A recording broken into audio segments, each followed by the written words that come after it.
up, everybody? Welcome to another episode of Super Gamer Boys. I'm your host, Colonel and Dad, Garrett Morlang, and here in the virtual studio with me is the king of video games, Adrian Holmes. What's up, Adrian? Long time no see, my good friend. How you been? Been pretty good. Yeah, it's been a week. It's been the normal week, but it's been a couple weeks since our last show. So I was going to say, that's why it feels so long. Yeah, not quite the same dynamic going on when we're reacting to Summer Game Fest. We did a little trauma bonding last week over that Ubisoft conference. My goodness. Oh, don't remind me. How bad was that? I kind of wish we did an episode last week now, because we replaced the episode with that. We're like, oh, they're going to show us Star Wars gameplay. Oh, forget it. We're going to react to the Ubisoft. It's going to be killer. That Capcom. Part was good. Ubisoft. The Star Wars gameplay was good. It was just everything else around it was just the actual presenting part. Oh, boy. The rest of that showcase, what we kept talking about was just like, this feels like a bad early 2000s E3 conference. Like, just no one there, you could tell no one there was really a good public speaker. They weren't like skilled or trained, especially Adi Shankar. My God. Oh, man, what was that? Or I don't know, or maybe like, I don't know, I don't want to be a bully, because like maybe they're great public speakers, but they didn't shine bright on that stage. That's for sure. There was a lot of people. So maybe the script, maybe they had like changed their lines on them or something. Like maybe Ubisoft told me no. Get out of here. Yeah. Why didn't somebody look over your script? I'm sure you wrote it yourself, dude. Oh. Yeah, it was pretty horrendous. I was like, man, we should have just done an episode. I just forgot this ever happened. Yeah, hindsight's 2020, man. I mean, we got to see the Star Wars Outlaws gameplay, which was killer. That looked great. And then we also got to see at the Capcom showcase, what was it? The new HD remasters of Ace Attorney. Not Phoenix Wright. What was the other one? It's Apollo Justice. Apollo Justice. That's what it is. Yeah. So all in all, it's pretty okay night. Yeah. I really thought we were going to get Monster Hunter, but not so. They faked you out again, right? They showed another game and you're like, oh, you're all stoked. That was the, what did they call that? Dragon's Dogma or whatever. Didn't they get you with Dragon's Dogma, I thought was Monster Hunter. And then the other one, Princess something. Both Capcom games. Yeah, it's something I was Japanese. like, oh, this is a very different direction for them to take Monster Hunter in, but I'm into it. Sure enough, it was nothing to do with Monster Hunter. Not Monster Hunter. So where's it at? Nobody knows. Not even Capcom. But yeah, if you want to go ahead and see all of those live reactions, all the shows, if you want to see us just cringe so hard the entire Ubisoft stream, or are just how absolutely elated and excited we were at the Xbox showcase, go check it all out over at youtube.com/supergamerboys. It's all up there, all for your viewing pleasure. You can see all the reactions and recaps at the end of each of those, where we go over kind of what we're most stoked about. We're going to share a little bit on today's episode. That's actually kind of our first topic. So today we're going to be talking about our overall thoughts on Summer Game Fest, how PS5 will be giving cloud streaming a shot, and how Xbox is welcoming the FTC injunction here. But first, let's give a quick shout out to our Patreon producers, Bumple Smash, Eddie Martin, and Kanjobin01, and our Super Gamer sponsors, Julie Bates and Mama Mare. If you want to be awesome just like those folks, head over to our Patreon, patreon.com/supergamerboys, where you can support us starting at just $1. That's right, $1. You get episodes early and ad-free, such as this show and future Patreon shows. As we mentioned a couple of weeks ago, Super Gamer Book Club, at least on Patreon, is kind of going on hiatus. There's a couple more months left of free episodes that are going to be kind of spilling out here for a little bit. This month, at the end of this month, you'll get... you can do it. I believe in you. I don't know if I can. What was after Vice City? What did we play? I don't know. I have to look. I have to cheat. But you're going to be getting something. And then, obviously, in July, you will be getting our final episode of the Super Metroid featuring Nintendo Cartridge Society.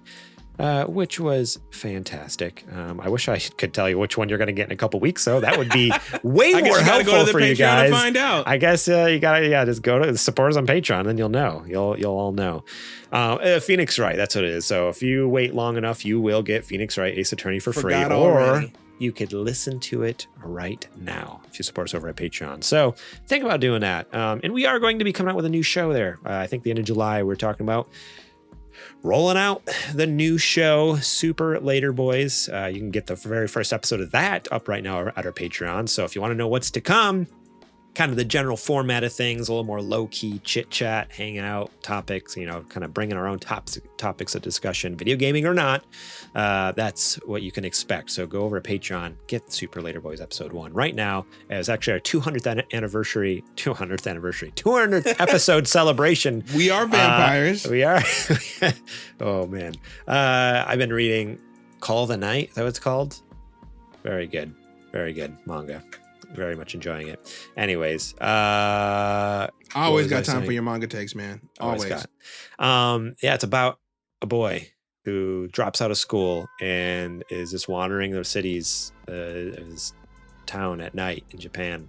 And then he meets a vampire and he's like, I want to become a vampire. But in order to become a vampire, he has to fall in love with a vampire. Yeah, ding ding. Kind of fun. It was a little steamy. I mean, it's interesting because it's more just like, what's funny is like the vampire hates love.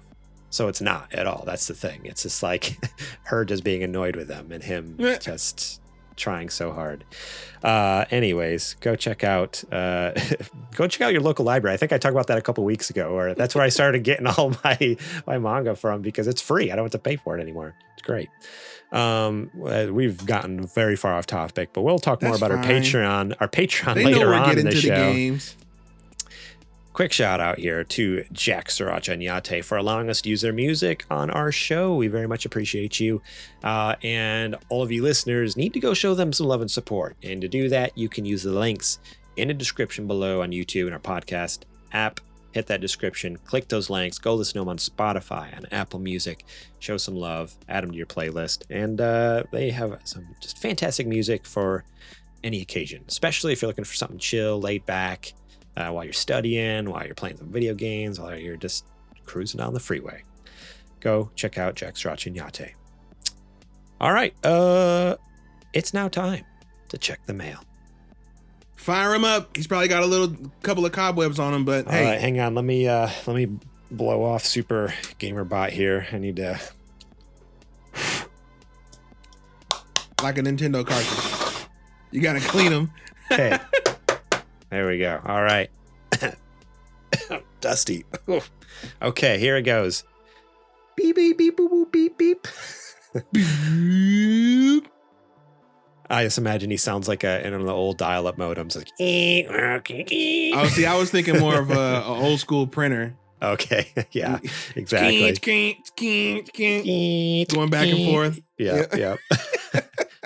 Music to my ears. All right, Super Gamer Bot. Now that you're all booted up, he has our first question ready right here, just right on the login screen. Super nice, super convenient, way smarter than our other heavyweight botcasting champion of the world. Sir Prince-a-lot writes in with his first question. Sir Prince-a-lot asks, what video game vehicle do you wish was your daily driver? You got one offhand? This is a tough one. Yes, I do. Of course. Can you even ride a motorcycle? I can ride a motorcycle. Grew up riding a bike here and there. All right. I would love to have the trike from Death Stranding. I even have a little model kit of it right here. This is the off-road variant because he has the 2 wheels in the front instead of the 1 wheel. But yes, I think the trike from Death Stranding is freaking awesome. Ooh. That wasn't supposed to make that noise. I just pushed on the wheel and it made a funny noise.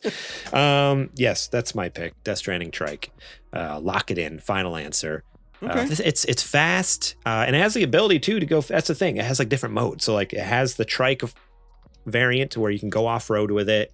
I mean, he freaking drives up the side of mountains with it, through rivers, through whatever. Or if you're on a road, the two wheels in the front go back together, one single wheel, and then you're cruising. You can just fly down the freeway like 200 miles an hour. So yeah, I think that's my pick. I mean, that's nice. You know, you have fun there on the ground and all, and, you know, limited to the ground. But me personally, I'm up in the stars, you know, doing U-turns and somersaults and all manner of maneuvers in all range mode in my shiny R-Wing. Okay. Yeah, the Star Fox R-Wing. Yeah. Think about it. Okay. Yeah. Equipped with blasters, capable of all range mode and maneuvers. I can go interplanet atmosphere. You can live Starfield real life. Yeah, I could. I mean, I wouldn't have any cargo, but I can do that. I can go from the planet surface up to the stars and back again. No problem. What other craft has the maneuverability of an R-Wing? I don't know. Very few. You're right. Okay, that's a pretty good one. That's come on, Boost. Yeah. You can definitely get a lot more places than with my trike. That's for sure. Although parking would be hard to find. I'll figure it out. I mean, they're not that big, I don't think. I mean, you want to go out to dinner in San Francisco. Where are you parking that thing? Oh, yeah, no, I'm not parking at all. But you're going to have a hard time parking that bike, too. So, I mean, I could just roll this thing up on the sidewalk, and what are they going to do? I don't know. Put a bike lock on it. Put a bike lock on it. I don't know how to take anything. No one even knows how to turn it on. I probably have a hard time turning it on, honestly. Oh man, yeah. Just imagine it chained to like along all these bicycles. Or no, it's in the pile of like dead. Like what's those scooters? The you can rent or whatever. The green bikes or something like that. Yeah, something. E-scooter. I know exactly what you're talking about. In San Diego, you see it like they use the app to like the Uber app. I think Bird. That's the one. There's a blue one and a green one. The blue one's I think it's called Bird. BYRD or something like that, and it's owned by Uber, and so like you have to use the Uber app and scan in and you can drive it, but they're just always just thrown everywhere. Yes, they're all over the curb. No one ever like stands them up nicely or parks them. Like they're just like thrown in ditches and the side of the road. So I just imagine it's like a pile of scooters and then like my trike parked in the middle. It's like, oh, don't mind Lime. me. They're called Lime out here. Lime. Okay, yeah, we have those there too. There's a bunch of them. There's like a bunch of companies that do it now. But yeah, I've seen the green ones, the lime ones, and the bird ones. Yeah, you know, people were throwing them in the over the Embarcadero. Into the water because they can't stand them being it's like in the San Boston Francisco. Tea Party with scooters. Dude, people just find them and they throw them in because what are you gonna do? That's just you have to either make another one or it's off the market. Oh man, that's wild. That's horrible. People hate those things, dude. They're horrible. I've never ridden one. I'm sure they're fun, but the problem is you can't trust people to actually like use them correctly or take care of them or park them. And so like, yeah, they're just like everywhere. It's just always a mess. It's always a disaster. They're always beat up. They're just thrown places, not getting charged. Like, no, forget it. You can't. People are horrible. Human beings suck. So we can't have nice things. Nope. All right. This next question. Oh no, comes to us from Sweats. I have no idea how you're about to do this one. This next question is from Sweats, longtime listener. Thanks, Sweats, for writing in. We appreciate you. Sweats doesn't write in often, but when they do, it's always a banger. I always love it. He writes in and says, "If you woke up and you were Kirby, would you suck someone up?" And then he goes on to say, and I had to kind of your ability, get your mind out the gutter. And I had to translate this a little bit because the Discord, there was some typos and I didn't quite understand what he's saying. And I think this is what he's trying to get across. If no other video game characters existed, so just you were Kirby and that was it. Like there's not like there's other video game characters in the world, just you. Only video game characters existed, only humans. Like who would you suck up and for what ability? What What a wild premise. What a and you know what this means too is that person you suck up is dead. They're gone. Like that's how it happens in Kirby. You suck someone up, and then like usually like when you absorb them, like a little star pops up, right? Like they're gone. Like you've absorbed them, and like I mean, only their soul is left. Like their soul leaves in the form of a star. Plop plop. I mean, plop. in actual Kirby games, that's usually what happens, right? So yeah. I mean, you're right. In Smash Brothers, I guess they get kind of pooped out or whatever. They come back, like he spits them out, but he has their powers. So I mean, are we going Smash Brothers Kirby? Or are we going like true to lore Kirby? If they live. To keep it video game centric, I'm gonna say, I think I'd say Jim Ryan, so I can take his power over PlayStation and mold it into what it should be.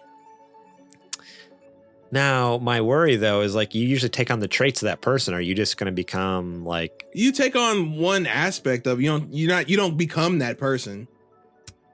Okay. And that's his power. His power is leading PlayStation. Okay. Yeah. Maybe. I mean, that's a gamble. It's a gamble. You might also get the trait where he just hates PlayStation and everything to make it better too. Like, what if you get that? What if you actually become him? Like, take on the trait where you just like are sabotaging PlayStation from the inside out. That's Jim Ryan the risk. He's a Microsoft double agent. Yes, this whole exactly. You didn't know it. He's been working for the opposite team, the Team Green, the whole time. He gets home at night. He goes into the basement. There's like a little laptop somewhere, like on a shelf, and he opens it up, and it's a direct line to Phil Spencer. So, what did you do today? I told them our future is live service games, and they're just both laughing and laughing and laughing. I just imagine he goes home and he has like a D-brand skin on all of his Xbox consoles to make them look like PlayStation consoles. Like his controllers and everything. Like it looks like PlayStation, but like he peels it off and it's Xbox underneath. Just Those fools. Those fools. Oh man. I mean, I think it's fairly obvious who I would suck up. Of course. I knew you were going to do it from the jump. What's his ability that you get, though? I would love... Creativity? Yeah, I would love to just have his mind. Even if it was like... Because that's the other thing with Kirby is like you get hurt and then you lose the ability. You go back to normal Kirby. Even just for... If I had it for a day, just like his mindset for like a day. Like, I think that would be wild. I would if I could suck up his powers... and use his creativity and just like I feel like I just sit down and start writing like all day, just like all right, like all this cool content and crazy stuff we're gonna make for Super Gamer Boys, like other projects I want to do, and then in I would just do that until I lost the ability. Like someone came in and hit me in the head with a hammer, and then I lose his ability to be Hideo Kojima, and then boom, like I could be the next video game auteur and have a documentary made of me by myself. The only issue I have with that is I feel like Kojima's mind is organized chaos, and I feel like he knows how to organize his thoughts. But I feel like if you get his power, you just get what's in his brain, and you don't get the filing system he uses to make sense of it. I would just, so you're saying I would just have crippling anxiety and just like stress. Or you would just be walking down the street and you were like, what if koalas had fingers that caused earthquakes? And you have no idea what to do with that information. You just thought it. You see what I'm saying? Yeah, that's true. That's true. And also it'd all be in Japanese, so I need to work on learning my Japanese as well. I feel like it translates. I feel like translate. Okay. Yeah. Okay. Because it's just the skill that you're getting, not the. You're not making a 1-to-1 copy of his mind. That's true. That's true. So getting real philosophical here, then. Do you think what language are our thoughts in? Do you think realistically, like if I could read his thoughts, are they in Japanese or are they? Yeah, of course, he speaks it. Okay. All right. What were you gonna propose that they are? I don't know. I'm just thinking do we actually like?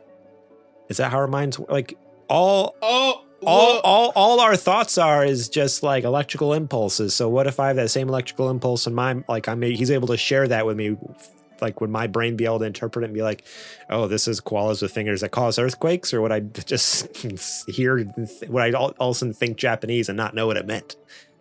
But I guess. But I mean, if you're speaking Japanese and you only speak Japanese,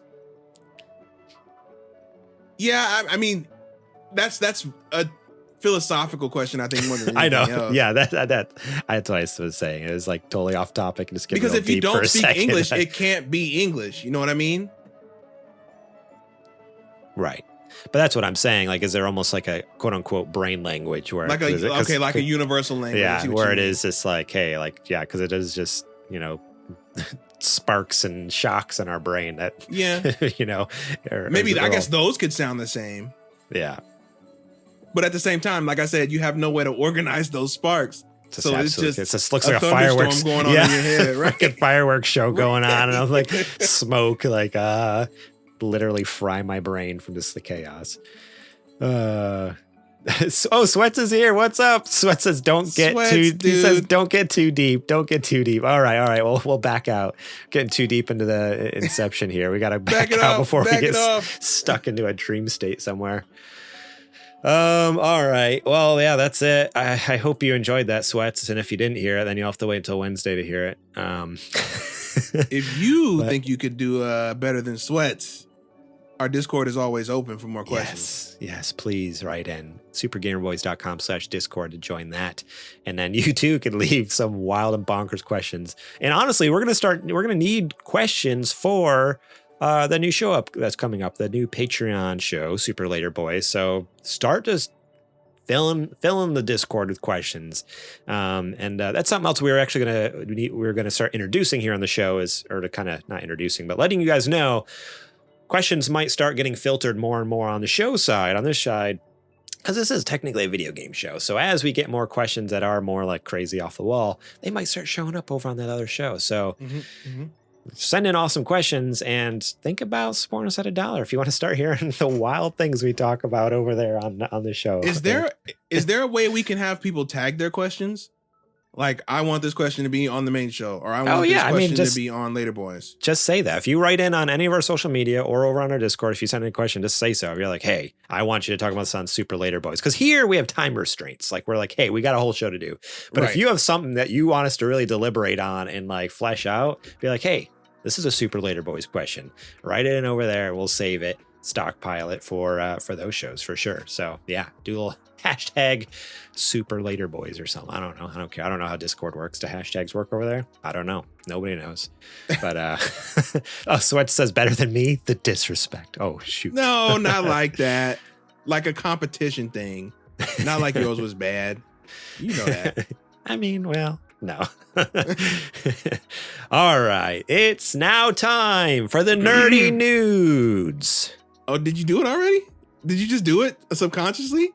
I kind of like did half my thing and half JJ's thing in one. I didn't like do the long out, ooh, you know, that. I think you did it. Was that the impulses, the sparks in your brain? Oh no, I'm thinking of JJ's in my head. Oh, I shouldn't.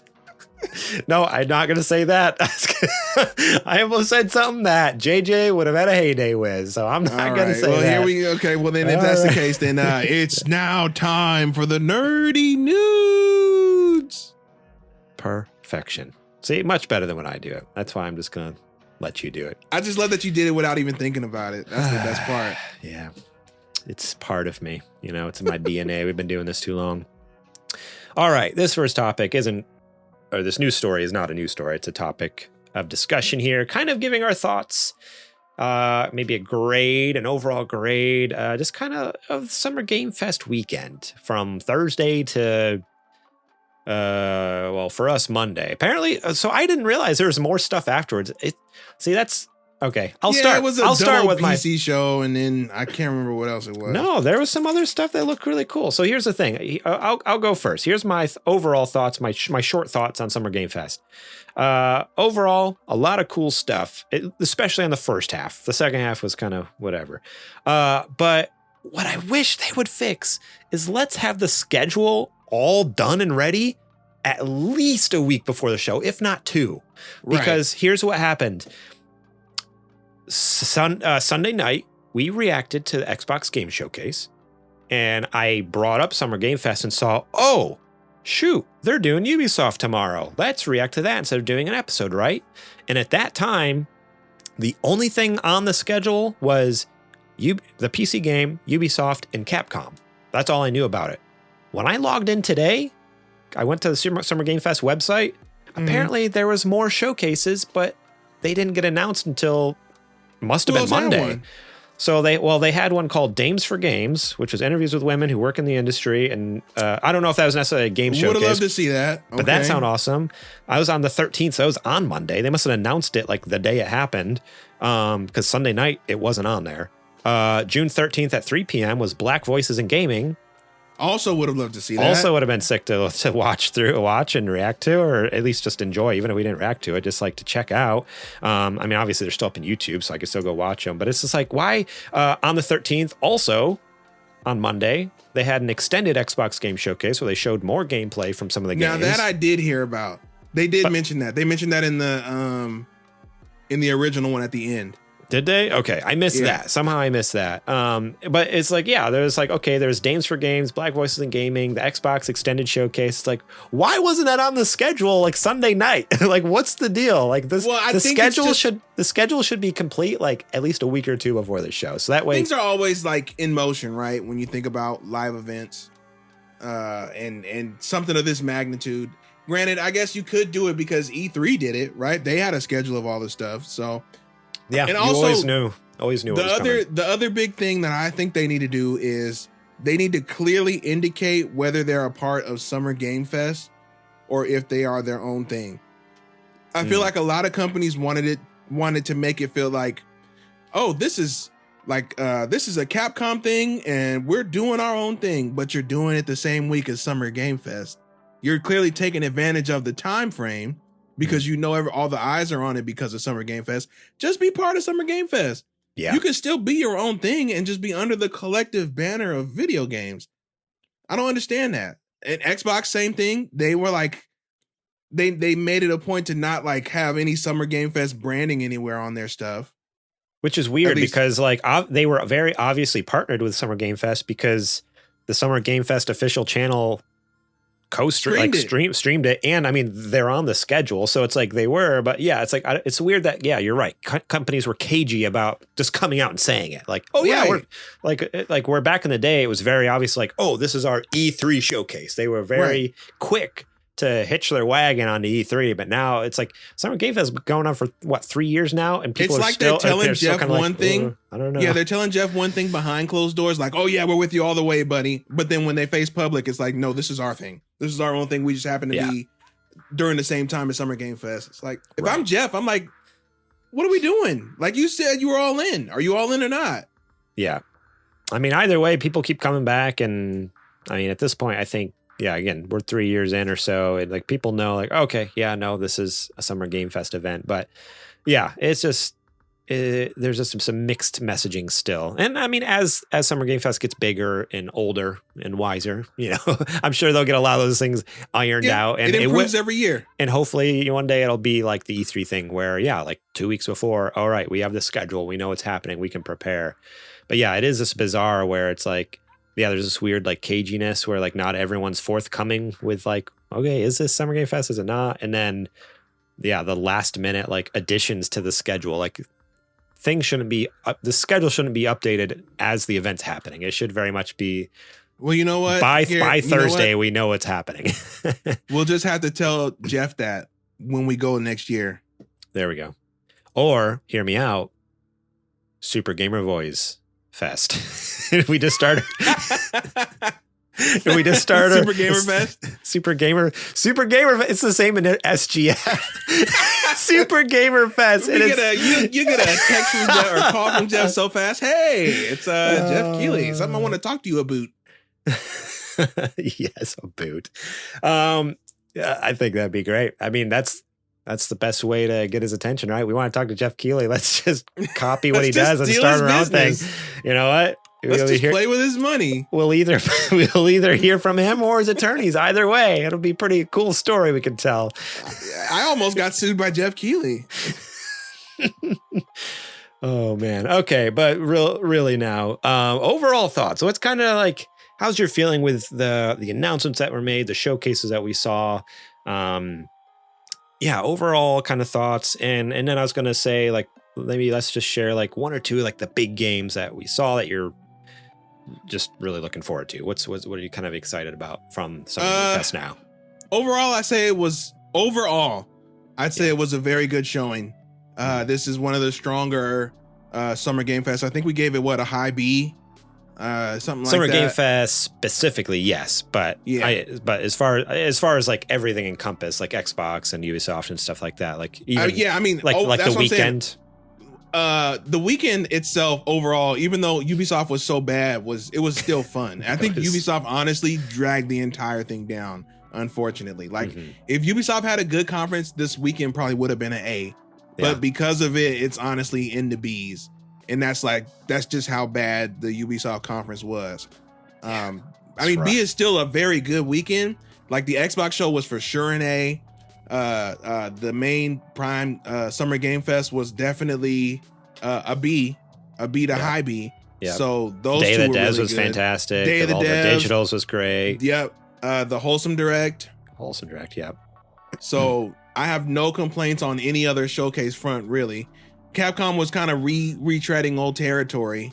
Yeah, it was all stuff that was announced in other showcases. Right. Other than there's like two things that they announced that were different. But yeah, I was gonna say, but the Ace Attorney one that shot it up. It's pretty great. But overall, yeah, it was a really good weekend. I am stoked to see that Fable is looking as good. Oof. And I say looking because it's clearly still heavily in development.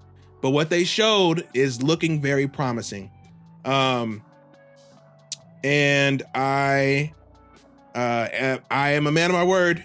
I said when we did when we covered the Xbox showcase, I said, show me some things. I need you to show me some things that would make me start to look up what a Series S would be. And after that showcase, when they announced that there was going to be that Black Series S, the 1 your terabyte. boy put in a ticket for one. Heck yeah. That's what I wanted. That's what I was waiting for. Show me some things. Don't just keep telling me, oh, it's coming next year. Oh, it's coming next year. Oh, we got stuff coming. Show me the stuff. And they showed the stuff. Yeah. Starfield looks great. Fable looks great. Forza looks great. Avowed, it looks like Obsidian Skyrim, totally down. The Bayou game, oh my god. Oh yeah, South of Midnight. What is it? South of Midnight. South of Midnight looks fantastic. So yeah. So now you're finally showing me the things. Now I'm in. Now I get it. You know what I mean? That's what I needed. So they showed me what I wanted. Now I'm here. Let's do it. You know? Let's hope that they hit though, because just because they show things doesn't mean they end up good. Like, remember Redfall looked incredible. So that's my hang up. That's my I don't know if Redfall looked incredible. It looked good. You were stoked for Redfall. Yeah. I was definitely stoked. I like vampires. But these look legitimately good. Like, they really have some heft behind them. Yeah. So yeah, I'd say it was very good. Fable, I'm definitely looking forward to. I'm trying to think Star Wars, of course. Yes. That looked great. And dude, we got that game and we still have the Amy Hennig game coming. Right? I know this Outlaws good. Outlaws honestly feels like what I would have expected the Amy Hennig game to be. So like the fact that it's Ubisoft, I was like, oh man, is it going to be similar, or like can we get something totally different? Like, well, I mean, Amy Hennig is more of she usually does more adventurous not single player, but like story driven, where like Outlaws is open world, so it is different. Outlaws feels like the rebirth of 1313 after it got canceled, because that's the same thing. Was 1313 was supposed to be the underbelly and the criminal underworld of Star Wars. That's what we're getting here. Yeah. Just, reborn. It's so sick. I'm so stoked for it, dude. And my other highlight of the showstoppers was Prince of Persia. I think that's going to be an awesome game. I wish if only there was any way to see some gameplay of the game. That would have been fantastic. No, didn't you want to look at the presenter the whole time?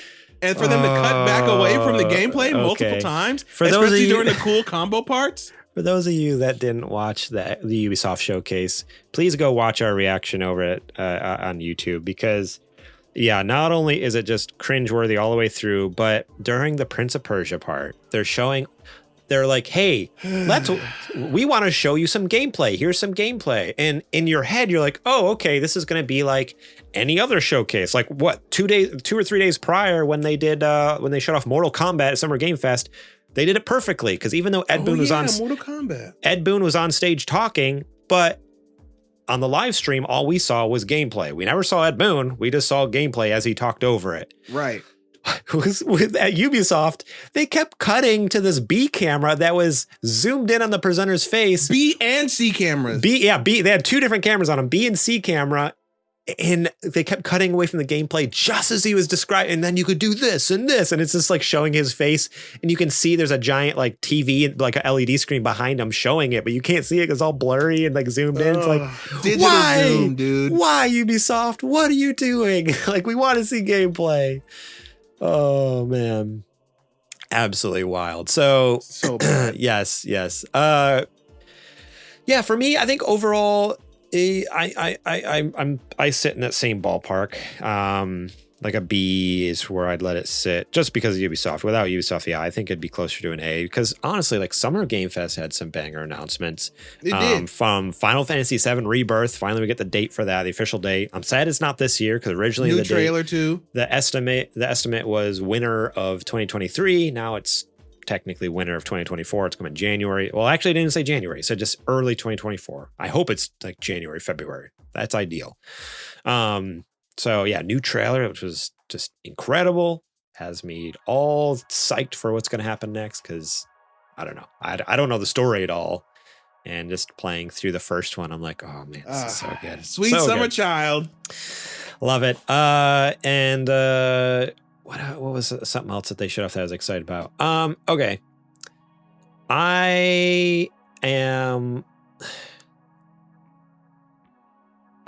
excited about Starfield. I'm still scared and worried and cautiously optimistic, I guess I should say, of it. Like, it's like, okay, I don't know. And everything they showed at the Starfield Direct looked great. But I think I talked about this after we recapped it on that episode, which, by the way, go watch our Xbox showcase reaction and recap. Please watch it and then also give it a thumbs up, please. For whatever reason, it's getting a bunch of views and people are disliking the crap out of the video, even though we just like praised Xbox the whole time. So maybe it's just a bunch of Xbox, Sony ponies in there who are just likely like ticked off for whatever reason. Talking about Xbox. But because like we were just hyped the whole time until Starfield, then we got like critical, but we were never like against it. But anyways, I forgot what I was saying here. But with Starfield, I still feel like the way they keep explaining things and describing it feels like they're very heavily compensating for something. Like, they're not just coming out and saying, like, oh, we added this feature and we added this and it's going to be really good. Like, I don't know. They talk about it like it's the next freaking, like the next coming of Christ or something like that. Which I get, right? It's marketing. You need to market your game. I understand. But it's so heavy-handed. It's so heavy-handed to the point where I'm like, I feel like they're like trying to just distract us from something that's going to be very apparent when we play it. We're like, oh no, like they were so focused over here and like, brain aneurysms are a thing of the past after Starfield releases. And again, like your grandma's coming back from the grave thanks to Todd Howard. You're right.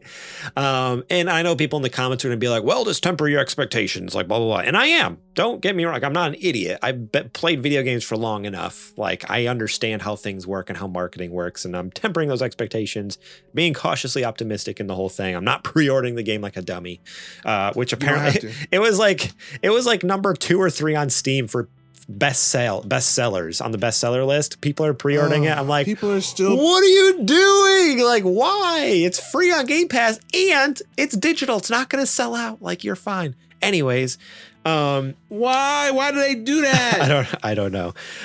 Absolutely crazy. But yeah, I don't know. It still has me worried because, again, like, I'm gonna get to play it. I'm just gonna pay for a month of Game Pass. It's like $10. So I'm gonna get to. I even get to play it at a discount. So what do I have to lose? I have $10 to lose. Whatever. Who cares? That's a cup of coffee at Starbucks nowadays.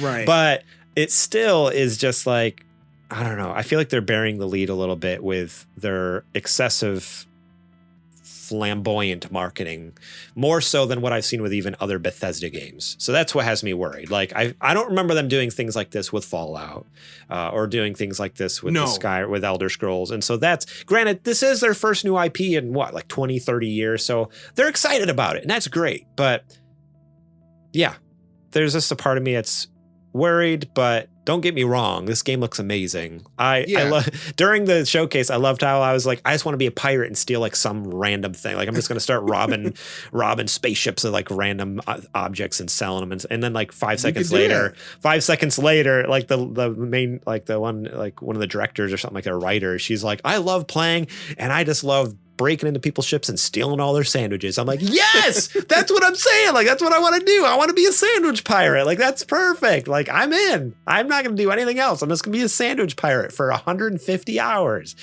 But yeah, I don't know. It'll be interesting. I'm curious to see what it's even like. But I just wanted to clarify, like, I am excited about it, but I'm just still very like curious, like, all right, where's the shoe drop? Like, what's going to be the thing that once we play it, we're going to be like, okay, this is what they're. I don't think it's wrong for people to be excited about the game. I am excited about the game, but I am also excited about the game at the same level I would be for a Skyrim, for a Fallout, for anything that, you know, of that level that they've made before. I think that's perfectly valid to be that excited for the game. I also I think there's no way that this game is inherently bad. What they've shown, from what they've shown, unless it's totally busted, like a cyberpunk situation. Yeah, unless that's the case, which I doubt it will be because they have so many eyes and hands on it. It'll definitely have the Bethesda bugs. That's just, I feel like they bake them in just so that people can find them. But there is no way that this game is inherently like terrible. Right. Exactly. Just from the amount that they've shown, from the different situations they've shown, it will at least be good. I don't know if it's going to be fantastic. I mean, I shouldn't say fantastic. I don't know if it's going to be game changing like they're saying it is, but it is at least going to be a very good game. Yeah. Yeah. I think so as well. I think it'll be a good game and it could be a fun game. But yeah, again, it's just like that thing that's like, what are they hiding? And again, maybe we all play it and it's like, oh, this is what they were keeping from us. But I'm just hoping it's something that like I just don't care about. Like, oh, okay, cool. Like, you know what? Who cares? That doesn't affect me because that's not how I play or something like that. Right. Like that's what I'm hoping for. Obviously, we don't ever want games to fail. So yeah, never. I'm excited for us. I just felt like I need to clarify that because I was like, maybe it's why people have been disliking our Starfield, or the Xbox showcase, because we were never negative, but we were harsh. And so like I wonder if people. I feel like we said the same thing there though too. Yeah, but not so explicitly. So I just want to say, we are excited about Starfield. It's just could very much still be something wrong with it, and we'll have to wait and see. I bought an Xbox. Is that not enough for you? Is that not enough for you, YouTube? Oh man! All right. So yeah, Summer Game Fest was fun, and right away, like literally after what was it? It was like whatever the last showcase was. It was like Tuesday. All of a sudden, he puts out a tweet like Summer Game Fest will be back in 2024. So he's ready. All like right. Jeff Keighley literally ended this one, and he's like, all right, let's start playing the next one. So yep, I was gonna say he went right back to work. Yep. That sounds good to me. So again, if you want to catch up on like our full thoughts, our full reactions for each individual showcase, you can pick and choose which ones you watch over at youtube.com/supergamerboys. If you're just interested in the PlayStation Showcase or Summer Game Fest, indie games, if you're looking for something like that, check out Day of the Devs or the Wholesome Direct. Then you can see all of our thoughts over there on that. Tons of bangers in there. God, too many to count. hours and hours and hours and hours of footage for you folks. So don't say we don't do nothing for you. No, it was fun. It was a fun week, and I did enjoy myself. I didn't feel quite as exhausted as I had in the past. I feel like previous years, it's like by the end we're just like, what was that? That was so much work. 2020 E3. Oh my, wait. It was either 2020 or 2021. Whichever one that we did all the press con. Oh my God, I was so tired after that one. Which is crazy because I think we just did just as much this time around too. But I don't know. It was just easy breezy. So yeah. Which goes to show it was a good year. It was fun. So check it out. We're conditioning. Maybe we were able to stand it now. Yeah, there we go. We're just now that we've been through the ring. Teflon. Right. All right. Let's move on to this next news story here. This comes to us from Games Radar, written by Haroon Crier. PS5 game streaming is in the works exclusively for PS Plus subscribers. PS5 cloud-based game streaming is undergoing testing at Sony and will eventually be available for PS Plus subscribers. Sony's head of subscriptions, Nick McGuire, was recently interviewed by GamesIndustry.biz, where he revealed the feature is in development. PS5 games are being played over the cloud. Could very soon be a possibility, but don't assume every PS5 game will automatically be available to play on the go. Right now, at least, Sony says both PlayStation Plus game catalog titles and games that have trials on PS Plus will be available to play via the cloud. Additionally, some supported, quote-unquote supported digital PS5 games will be compatible with the new cloud feature, but McGuire didn't specify which games these are. I don't have any more to share about it today because we're in the testing phase and will provide more updates once it's ready, McGuire said of the forthcoming feature, adding only that Sony is very excited about it. From the sound of things, it seems as though testing for PS5 cloud streaming is going pretty well internally at Sony. That could be a pretty good indication that the feature might be launching relatively sooner rather than later, but we'll have to stay tuned for further information.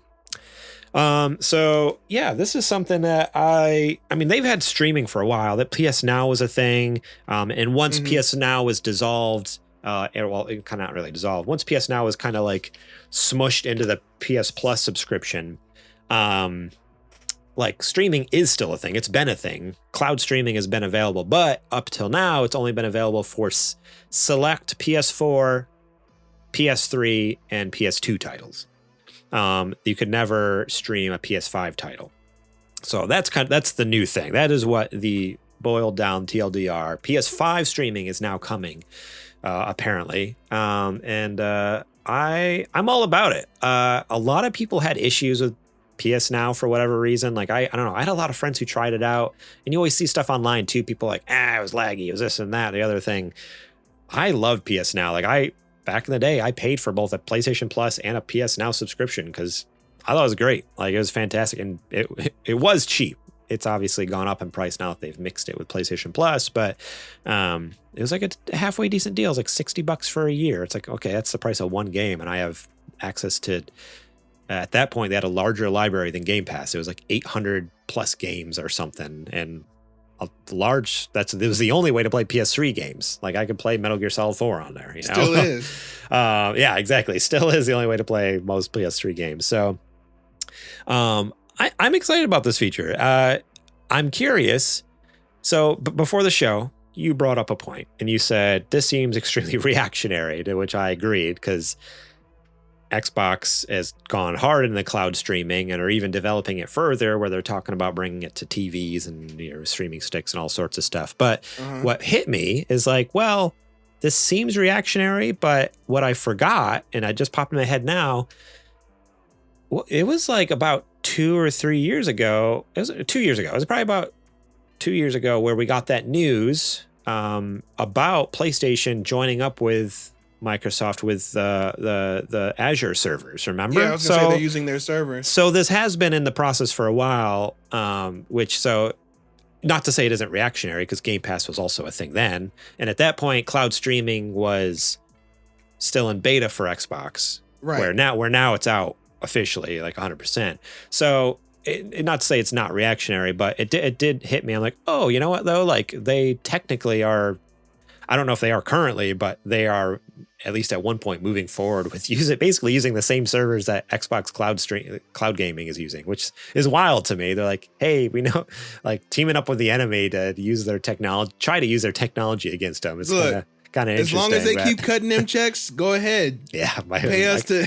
Yeah, you're paying us for people to play your games, dummy. Okay, give it. Exactly. But yeah, do you have a current PlayStation Plus subscription? And if you do, what level do you have? I do. I have the premium. I got it because it was 25% off during Christmas time. Is that the top one? I always forget if that's or is that the middle one? There's that's the top one. Regular PlayStation Plus, and then there's what's the one in the middle? So the regular Premiere, one, I think. Yeah. So the bottom level is Essentials, and then the middle one is called. What's the middle Premiere, one called? Yeah, Premiere or something like that. And then I think Premium. Platinum is the premium. Yeah. Yeah, I forget. I don't.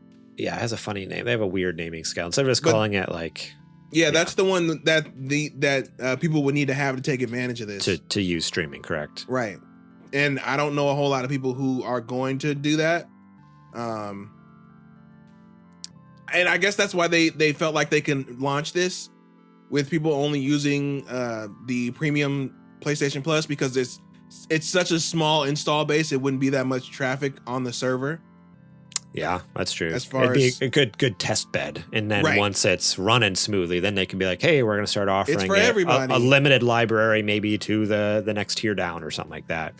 Right. I would hate for them to limit it like that, but that's what they're doing at this point. Like at this point, if you want to play PlayStation 1, 2, and 3 games, you have to have the premium tier. If you have anything below that, you can't. So they already are kind of heavily paywalling things over there. So it's not. I wouldn't be surprised by it, but yeah. I was saying, I just think it's weird that it took this long. And I mean, I know why they're pushing it now, right? Because that stupid thing is getting ready to come out. The Project Q. Yeah. The stupid little handheld thing. And they want to make sure that it's not a complete, even though it's going to be, they want to make sure it's not a complete bust, that people buy this thing and realize that they can't play PS5 games with it. It's going to be a complete bust. It's so ridiculous. It's so stupid. Like, why? What's the point? Like, it's literally, it's a phone that only plays only streams PlayStation 5 or streams games from your PlayStation 5. It's so stupid. It's a phone. It's a phone that doesn't actually do phone things. Right. And it only has one purpose. Like, it's so dumb. Like, why would anyone? You know what somebody said, which is very interesting, and it's probably true. You remember that Logitech thing? Their gaming handheld. It's like the Logitech Cloud or something like that. Oh, yeah. It's like a Steam Deck thing, but it just does streaming. Yeah, so there's no you can't actually play a game on it. It's just streaming. You know that thing is $300. So guess how much this PlayStation thing is gonna be? Because it's essentially the same thing. It's most likely gonna be in that market. Why would I tell anybody to buy that when a backbone is $100? Right? Holy smokes, that's crazy. $300 for a for a streaming only handheld, $300. Wow. Which means that the PlayStation you can already do it from your phone. Like, that's what's wild. It's going to be at least $200. It's a free app. It's a free app you download. You just download it and you can stream from your PS5 or PS4. I used to use it for my PS4 all the time. Yeah. Like, you don't even need a PS5. You can just, I mean, if you want to play PS5 games, you need a PS5, but you can stream, and you can stream from anywhere in the world as long as your PlayStation is connected to the internet. And as an auto on feature, I can log into the internet over in freaking Frankfurt, Germany, if I wanted to, and play my PS5 over the interwebs. Right. Crazy. So I would say, as long as your phone is like not complete garbage, like if you have a phone that came out within the last 3 years, get a backbone. I mean, even further, because it's not actually, it doesn't need any computing power. It's just a screen. So like, you need a good antenna though. You need a good Wi-Fi antenna for your phone. I feel like. I guess, but I mean, why?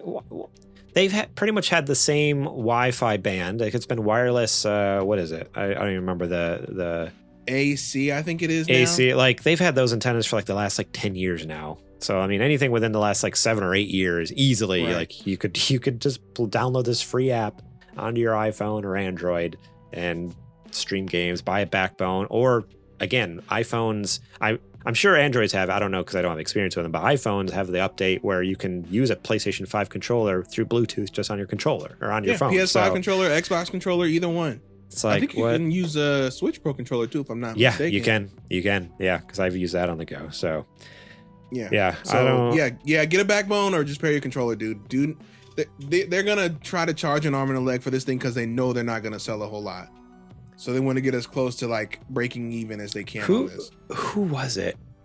Someone was compared it to the a Wii U gamepad. Was it Eddie? I think someone. Somebody was like, "Why? Oh, yeah. It's basically a great Wii idea. U Copying the Wii U." It's 100% what it is, though. It's literally a Wii U gamepad for your PS5. Like, oh my god, it's so stupid. This is why I need to be Kirby and take over Jim Ryan for okaying stupid stuff like this. So you can shut it down. No, stop. No, never. Vita 2. Take all these components, take these DualShock halves, put them back together, and put them in boxes. What are you doing? Oh man, absolutely wild. All right, let's move on here to our last news story. It's been too long since I've talked about it. I'm, getting the itch. So here we go. It's been too long since I've talked about Activision and Blizzard and Xbox together. So FTC to seek injunction halting Microsoft Activision deal, and the Xbox company is happy about it. It's by Eddie McCouch over at GameSpot. The latest chapter in the saga of Microsoft's attempt to buy Activision Blizzard has unfolded. CNBC is reporting that the Federal Trade Commission will file an injunction today, June 12th, to try to stop the deal from finalizing before its July 18th deadline. This would be the FTC's latest action against the deal following the government group's lawsuit against Microsoft at the end of 2022. A spokesperson for Microsoft told CNBC that an injunction would be good because it would help move the process along faster. That's because the FTC, as part of its original lawsuit that predates a potential injunction, is trying to have its own administrative law judge make a decision on the case. That process isn't scheduled to be until August. Microsoft believes in its case, of course, so the company is wanting the legal process to get going faster. Makes sense. We welcome the opportunity to present our case in federal court. We believe accelerating the legal process in the U.S. will ultimately bring more choice and competition to the market, Microsoft President Brad Smith said in a statement. In the UK, the CMA blocked the merger, and both Microsoft and Activision Blizzard are now appealing. The EU, meanwhile, has said the deal can move forward. The FTC, okay, that's it. So before the show, we were talking about this. We had this the other way around. The EU okayed it.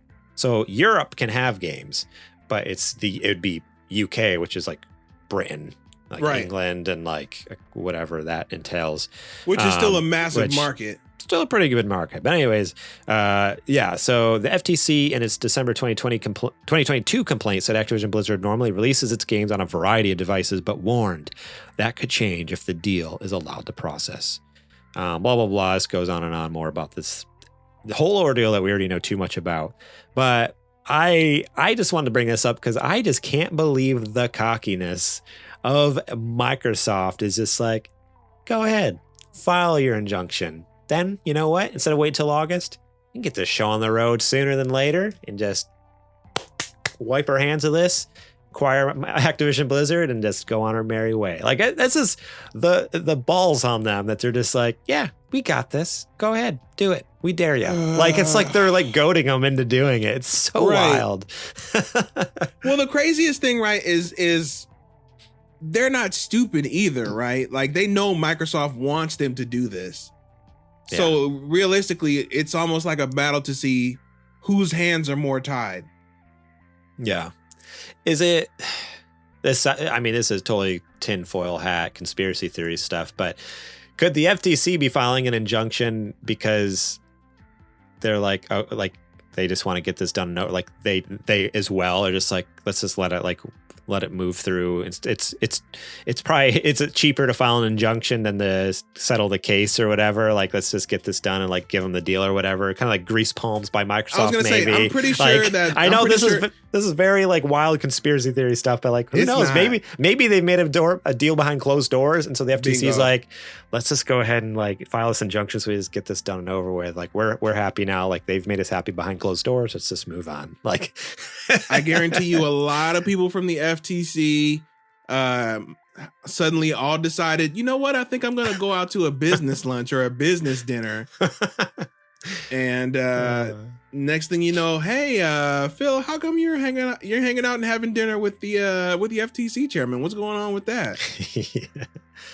And Oh, he's sliding like a little envelope across the table with a newspaper over it. Free Game Pass for life. Right. Free Game Pass. The FTC is like, oh, free Game Pass. I'm Okay, in. hold on. Yeah. Right. No, people definitely got paid off. It happens all the time. Corporations run America. Everybody knows that. Yeah. If you have yeah. enough money, you can get whatever you want. So I'm sure that's what we'll never hear about it, of course. But Yeah. I'm 100% certain that's what happened. Yeah. I mean, it's all, yeah. They just didn't pay the CMA enough. They didn't pay what they wanted. Right. It's all speculation, but it seems very much like, wait, why would they do it then if they're just if they're playing into Xbox's hands, unless there's some other like, oh, obviously things have been in the works that we don't know Right. about or something. Conversations have been had, Yeah. accounts have been boosted, steaks have been eaten. Yeah. Steaks have been eaten. Oh man. But I don't know, at this point, and I know we've talked about it anytime this comes up, but at this point, like, I don't care one way or another. I feel like when those first announced, we were all stoked about like, oh, cool, awesome, yeah. But it's gotten to the point now where I just feel so indifferent now. Like I would be like, if it doesn't go through, I'd be like, okay, yeah, fine, that's great. Like, whatever. Like I don't care. Like I'm not as excited as I used to be, and I don't know if it's because I've lost faith in Xbox or if I'm just sick and tired of hearing about it. Like I just want it to like be done I think it's the latter. one way or another. Like that's just like cut it down or let it through. Like let's just be done with this. Like I remember that everybody was stoked when it first happened, and then I honestly think a part of the blame goes to Sony too, because they turned this into a whole other thing, dragged it out, and we had to hear about it all the time because they kept complaining, mudslinging back and forth. Right. Now, had this been able to go through at a normal clip, normal timeline, I think we would have had a much different situation where we would still be stoked about that deal. But yeah, like remember how fast the Bethesda deal went through? Yeah. Like that was within like a year, right? Like they announced it, and like by the end of the year, it was like, all right, we're done, we're in. Like this has been going on for a couple years, and it's like, right. Well, that's because Sony, they knew they had Call of Duty, so they could let anything else go. But as soon as Call of Duty was threatened, you know, their cash cow, that's when they had to step in. Got scared. Yep. No matter what they say, that's the only reason that they care about this, was because they potentially could have Call of Duty taken away. Yeah. I mean, which historically has been like PlayStation always gets the special deals with them, like DLC first and bonus XP and all this crazy stuff. So yeah, all that's over with. So it makes sense. All that is over and done with if this deal goes through. I tell you that right now. Yeah. My only hope is if the deal goes through, as we talked about in the last episode, throw Bobby Kotick out the door right in a big old mud puddle. I hope it's a nice rainy thing you better do. I hope it's a nice rainy day. I hope there's just a big, nice, like muddy patch outside, and they just throw him out there and be like, stay out, you filthy animal. My ultimate wish would be to get that entire executive leadership team out of there, because they were complacent under him. That's true. But you could also just cut off the head and kill the body. So yeah, pretty quickly. Anyway, we can get it done. Start fading away. Right. So again, stay tuned. Next episode, I'm sure it'll be another freaking update. So yep. Should we just make a rule for the rest of 2023? We're not allowed to talk about it unless it's a decision, a final decision. Yeah, either a decision or a major development. Like that could be the life or death of the deal. Sounds good. You heard it here first. This is a new rule on Super Gamer Boys. You won't hear anything else about this unless it's a final decision or something wild out of left field, like Phil Spencer went joins in and Activision. Leaves Xbox as for joint Activision. CEO of both Xbox and Activision. Craziness. All right. Well, that is it for the Nerdy Nudes. Now, it is time for our Patreon ad.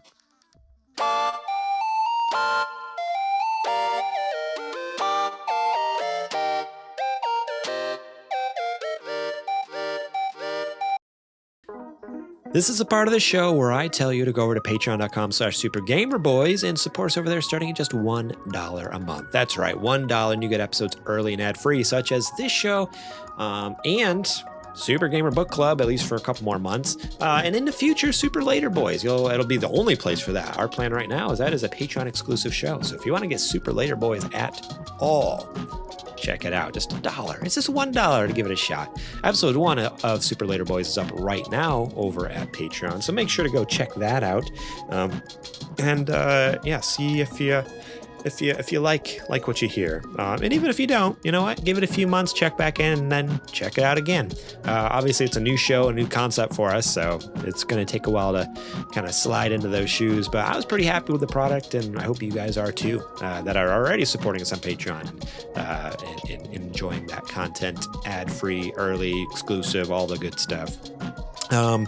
You can also support us at the $5 tier, and you get the show notes of our main podcast here early, so that way you know what we're going to talk about. You can see the news stories, you can see the questions, leave your own questions, comments, and concerns right on the show doc. So as I am doing the show, I can look over here on the screen and see, oh, you know what, so-and-so commented on this on the PS5 game streaming, and they had this thought, or so-and-so wrote in and said this is who they would suck up if they were Kirby. So if you want to be a part of the show, if you want to answer the questions, if you want to share your thoughts on the news stories, support us at the $5 a month level, and you get the show notes to look at up on Google Docs, and then you can leave your own comments on there, and we'll read them out here on the show. $10 a month, you get the super. You can be a super gamer sponsor, where we get shout outs at the beginning of each and every episode here.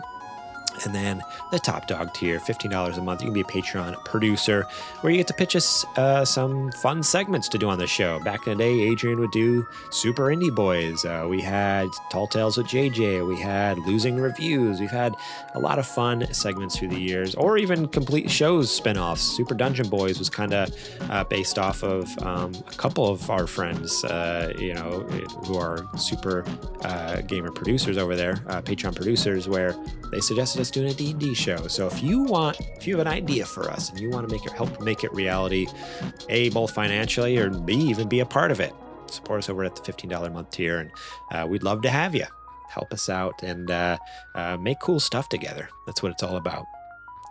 That's it for the Patreon ad, but it's been a few weeks. Bear with me. It's not it. Subscribe on Twitch. If you're watching here live, twitch.tv/the Super Gamer Boys, that's correct. Then you can subscribe either with your cold hard cash that you earned yourself, or with Jeff Bezos' money if you use your Prime Gaming sub. That's right. If you have Amazon Prime, you can link it with your Twitch account. Use your Prime Gaming sub that you get for free each and every month. Cost you nothing. We get $5. So think about supporting us over there. Again, you can use either your own $5, or Jeff Bezos. That's up to me.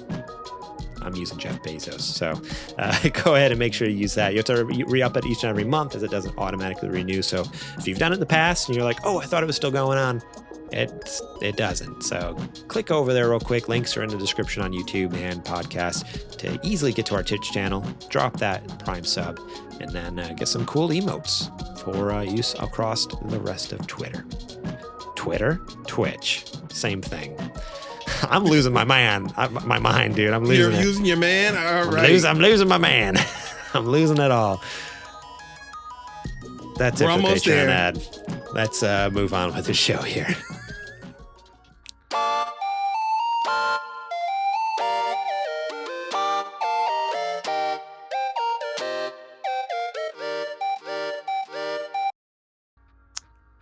All right, we're back from that Patreon ad. Barely.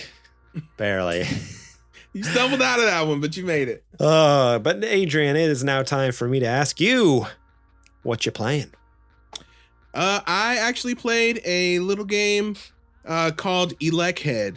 It was shown off during one of the Indie World Directs for Switch, and it is a fantastic little game. It is a puzzle platformer where you play an electric, what's the word? I guess being. Okay. And you are solving puzzles through through conducting. So for example, you need to make a switch flip, right? So if you touch the wall that the switch is connected to, the switch will flip because you sent current through it. So anything the character touches sends a current through it. So the big mechanic that the character uses to solve puzzles is he can throw his head. Okay. So you can throw your head on another platform to get it moving and then jump across with your body. But you only have a few seconds before your body explodes because it doesn't have anything but the reserve power. So you have to figure out all the puzzles within that time frame. And they are really brilliant puzzles, honestly. Like a lot of them I had to stop and be like, man, that was really creative and clever. And apparently it was made by just 2 people. Wow. That's awesome. Yeah. And the other one of them did the game and then the other one did the soundtrack, and the soundtrack is very good. Okay. I think you can normally find it between $8 and $10. It's definitely worth your time. It's only about maybe 4.5 hours. That's not bad. And is it just on Switch or is it on other things as well? It's on Steam too, but that's where I felt that's where I heard about it was on the Nintendo Direct. On Switch. So or the Indie Direct, so I bought it on there. It seemed like a perfect fit for Switch too. Yeah. And then definitely go check out Electhead. The other game that I have been playing, or that I have tried to play, is I restarted Cyberpunk 2077. I originally got it when it was originally released back in 2020. I think it was November or December 2020. It was god awful. So I refunded it and I said I'll wait until they update it. Here we are 2.5 years later. At the end of that, the other end of that update roadmap that they were so gung-ho about, and I got a game crash today. Oh my gosh. So I am curious now, did we really do much? I'm sure I'm being, hyperbolic, of course. I'm sure that they fixed a ton of things. But for me to go through 2.5 years of not playing the game, a platform upgrade, I went to the next gen, which they recommended. Right. And then all the updates on the roadmap for there still to be crashes like this, it's honestly like very off-putting. I mean, I powered through it. I started back up. Thankfully, it seems to quick save every 5 seconds because they know it's a threat of something's going to crash. Right. But that's not a good recovery mechanism. You should figure out what the source of the crash is and fix that. So crazy. It does, however, what I have been playing does play a lot better, especially the driving. The driving is worlds better now. Okay. It was so floaty and drifty when I didn't want it to be in the original release, and now it feels like a totally different game. So that's one of the huge upgrades. It seems to run at a consistent frame rate. I haven't gotten into any really big drops or anything like that, so that's really awesome. And the cutscenes play how they're supposed to. So no floating parts or missed cues or audio off or models T-posing or hair missing or anything like that. So it's a good sign. Yeah, as a whole, it's been a pretty good experience. I was just really taken aback that they were, after all this talk of updates and after all these updates themselves, that we were still getting crashes. I know games crash, but like this was supposed to be the one that they were advertising to everybody. Hey guys, we fixed it. It's fixed. We did it. Guess what? New DLC is coming out. It's gonna be so good. So, oh man, that's wild. Yeah. So I'm gonna keep pushing through. I am overall having a good time with it. I was having a good time with it initially, but it was too broken to play. Yeah. Yeah. So yeah, we'll see how this goes. I'll keep you updated. Okay. Yeah. Yeah. Crazy. But I know. When I saw you were playing it and you mentioned you were playing it, I was like, oh man, especially with the new DLC coming out, which looks incredible. I was like, man, do I jump back in? I have it on PC. It's supposedly Steam Deck verified. So I was like, do I try it on my Steam Deck or do I just like grunt and bear it and just play it on my PC? I would be curious to see what you think of it on Steam Deck. That's true. And the other thing I was curious is it worth me just restarting my save or not? Because it's been so long, like I barely even remember like the character I've set up, the story that's happening. It's like, do I just start it over? Like I think I put like 6 hours into it or something like that. I guess I can look at my Steam right now and see. But yeah, it's one of those things where, I put 22 hours into it apparently. Woo! Jeez. I don't remember that. Apparently I put 22 hours into Cyberpunk 2077. But like I could probably barely tell you like 2 things from the story, to be completely honest. So it's like, do I just restart at this point, especially with all the fixes? Like, oh man, I wonder if it'd be worth trying that. I don't know. And yeah, and also trying on Steam Deck. I'd be interested to see how bad it runs. And the only reason I say, you're definitely getting 30. So like, don't even. And that's a kind of perfect segue into what I've been playing, because I've been playing Control on my Steam Deck. Okay. Control is it's a beefy game. Graphically, it's very impressive. Lots of reflections, lots of atmosphere. I think on some consoles it does have ray tracing. Obviously, it's not accessible on the Steam Deck. It's totally grayed out. You can't turn it on even if you wanted to.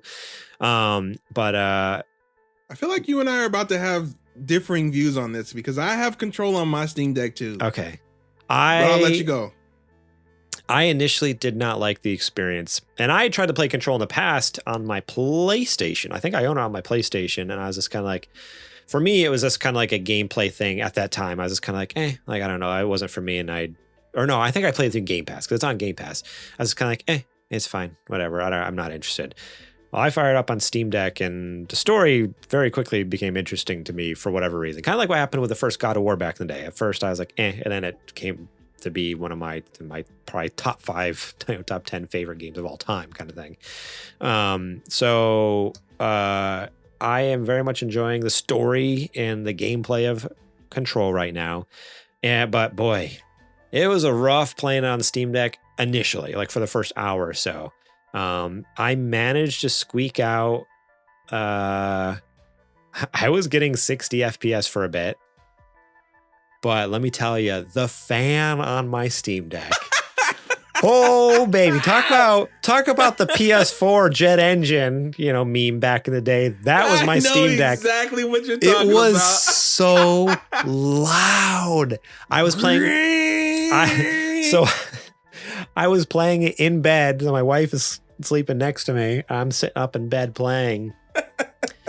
And I had headphones on for a little bit, and then at one point I took them out, and I turned it up, and I was like, it's just the fan's too loud. I can't hear the game anymore. And I was like, how's Trudy sleeping right now with the sound of this? She wasn't. She was turned over. She was probably grinding her teeth. Yeah. Like, will he turn it off and go to bed? Oh, I don't know. It's probably like, it's like a white noise sound machine. Like, shh, just lulled her to sleep. Oh my gosh. I didn't think it was capable of those speeds. You didn't feel the heat? No, I felt it. It was getting hot, but it was just like, I guess I just didn't. I figured it would have some sort of limiter either on the temperature or on the fan. Like, I was surprised the fan can like spin that fast. No, sir. This is a Valve product. Didn't you see they have all the settings and options for you to pick?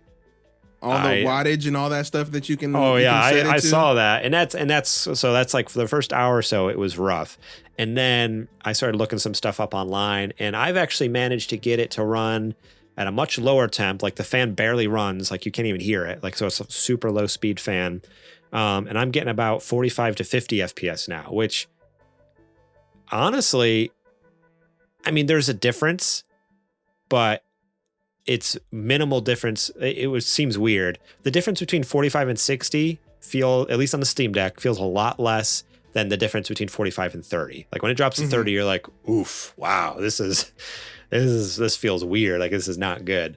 But like when I went from the 60 down to 45, I'm like, oh, this feels like almost the same. I mean, I know it's not. I know all you people out there are gonna be like, it's not the same. We know it's not, but on a Steam Deck, it's a Steam Deck. On the Steam Deck, like I was like, oh, this feels like minimally different for what it is, which is weird because 45 is, I was gonna say it's closer to 30. It's actually the same distance, so they're not. But yeah, it's weird. Like it's the same distance, like FPS wise, 15 FPS difference, but it's like, I don't know, 45 actually feels really good. And if I can get to 50, it's like, wow, okay, this is great.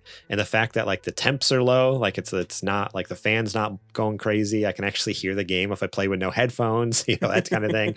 I've been really enjoying my time. I like it. I've been having a good experience. I'm happy with it. And there's definitely moments where I'm like, oh, this would obviously look much better on my PC or on my PS5. And maybe I'm missing out on some of the wow factor.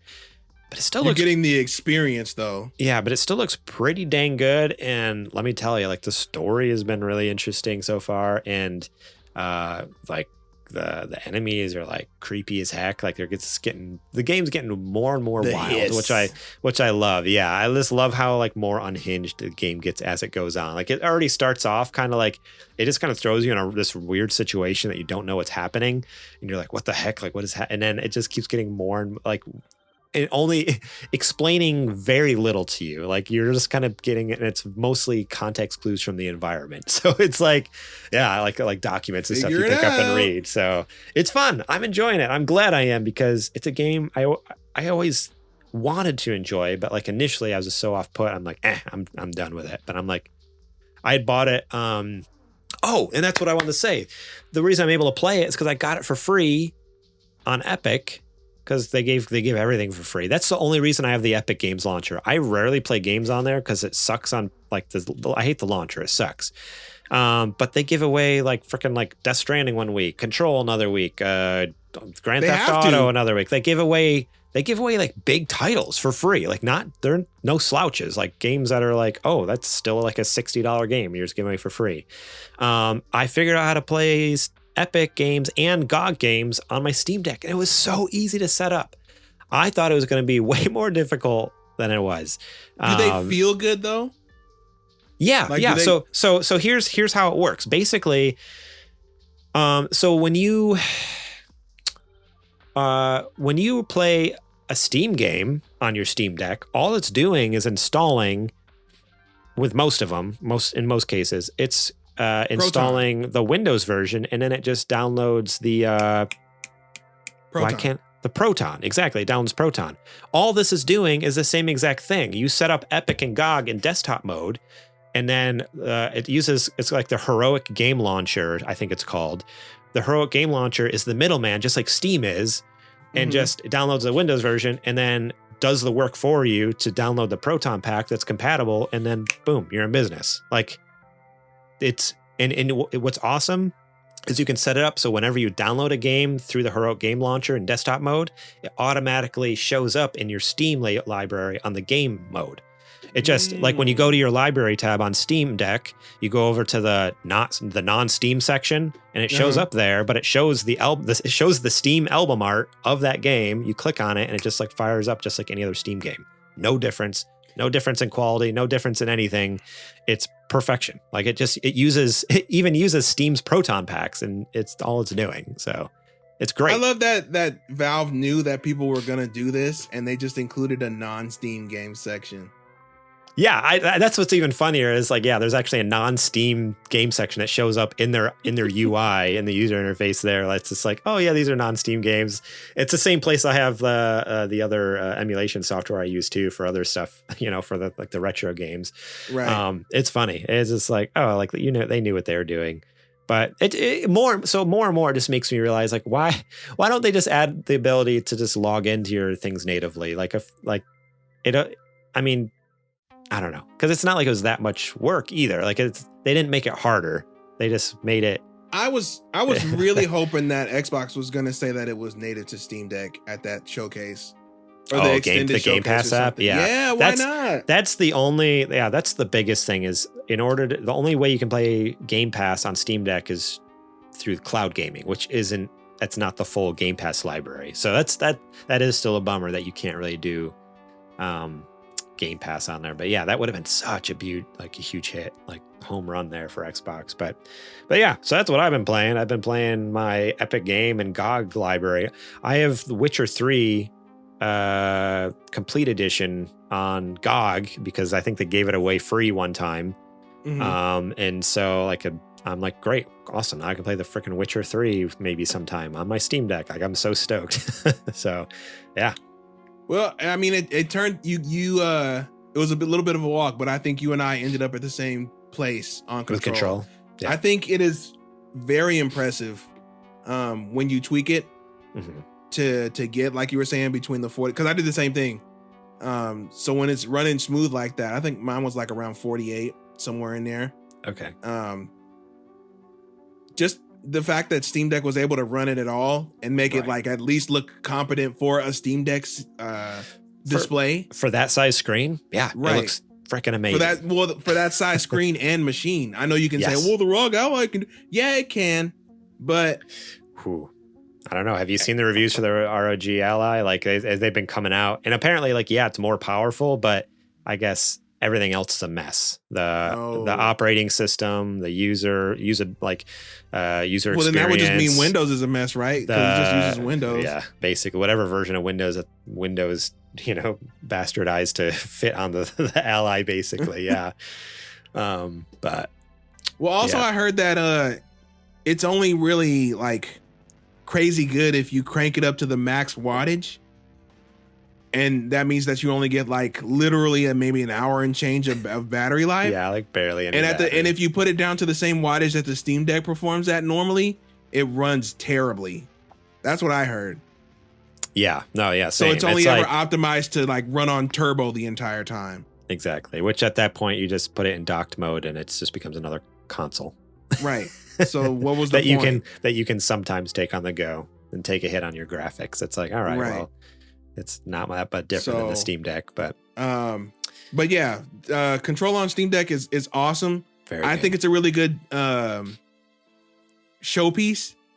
Like if you were to show somebody what the Steam Deck is or what it can do, I think that's a really good showcase game for it.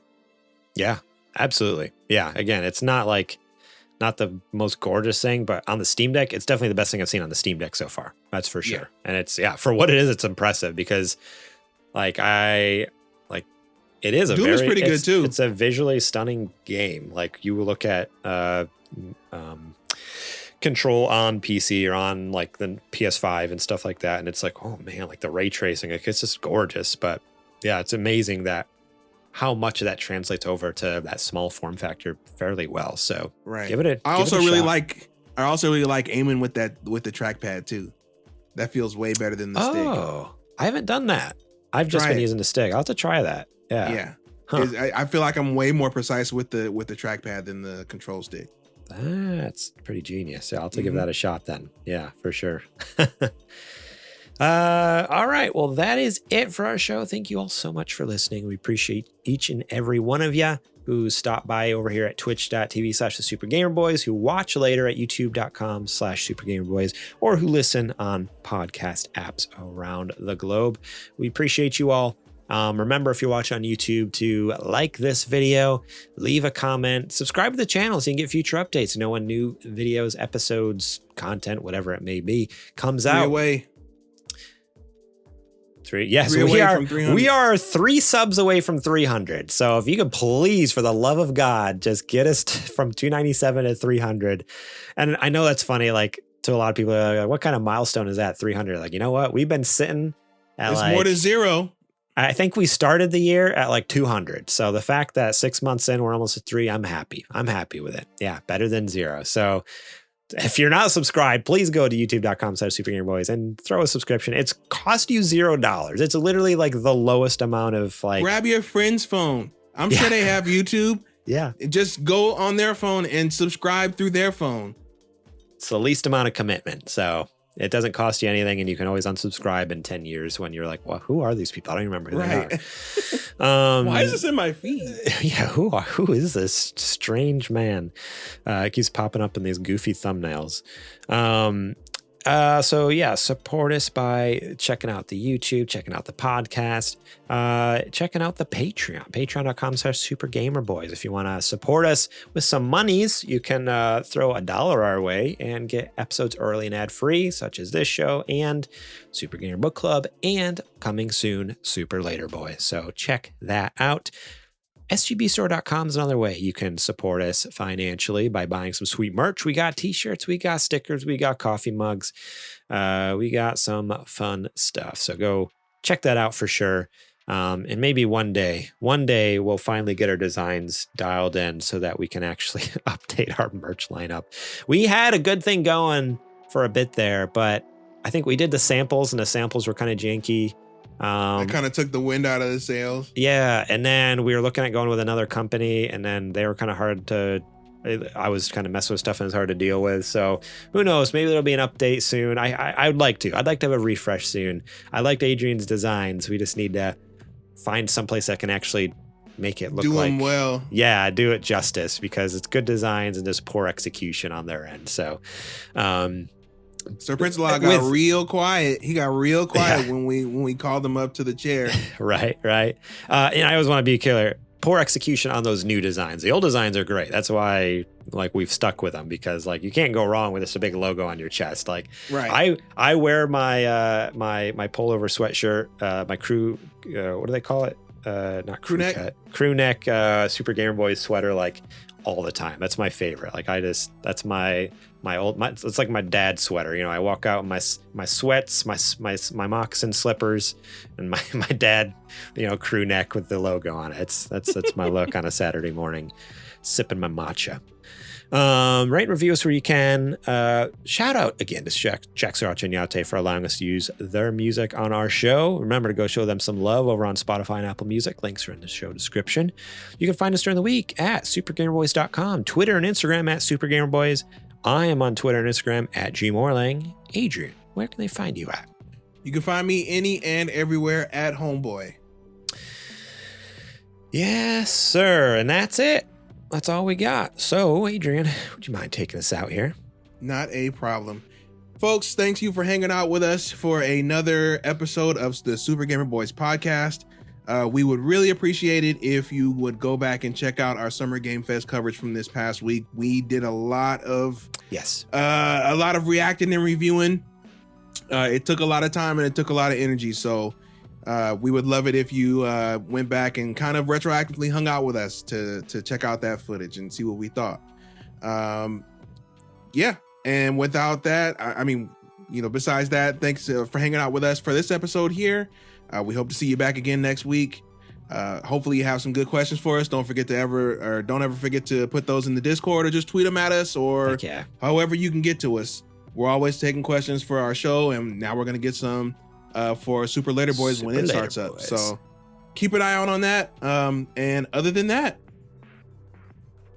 from me, Adrian Homeboy Holmes, and for Mr. Garrett Colonel Morlang, we are the Super Gamer Boys.